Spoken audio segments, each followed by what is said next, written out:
அவருக்கு தெரியும் சொந்த தொகுதியில நிக்க முடியாத விரட்டி விட்டுருவாங்கன்னு. புதுசா ஒரு தொகுதியை கண்டுபிடிச்சு அங்க வந்தாது இங்க இருக்கக்கூடிய வானதி அவர்களுடைய சப்போர்ட்ல வெற்றி பெற்று விடலாம் என்று கணக்கு போட்டு அந்த கணக்கும் தப்பா போய் இங்க வந்து கோயம்புத்தூர்ல மாட்டிக்கொண்டிருக்கிறார் அண்ணாமலை அவர்கள்.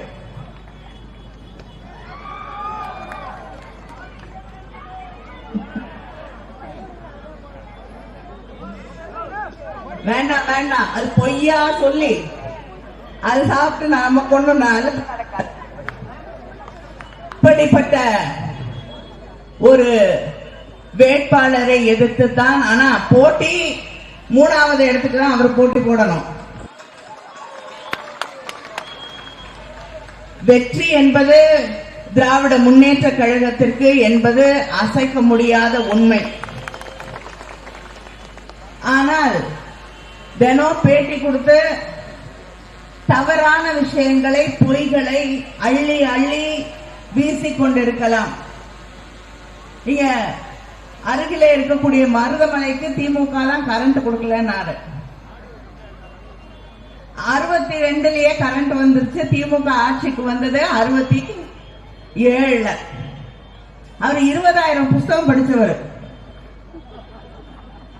5 வயசுல இருந்து படிக்க ஆரம்பிச்சிருந்தா கூட ஒரு நாளைக்கு 2 புஸ்தகம் படிச்சாதான் இத்தனை புஸ்தகம் படிச்சிருக்க முடியும். படிச்ச புஸ்தகத்திலயும் உண்மை இல்லை. இதுல வேற பெருமையா சொன்னாரு, நான் கோட்டால வரல, நான் கோட்டால வரல. என் கோட்டால வந்தவங்க எல்லாம் வந்து உங்களை விட கம்மியா இருக்காங்களா?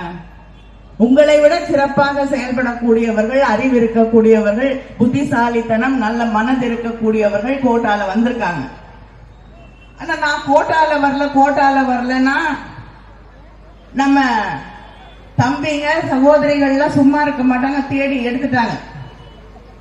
கோட்டால தான் வந்திருக்கீங்க. தலைவர் கலைஞர் அவர்கள் உங்களுக்கு தந்த கோட்டாவில் தான்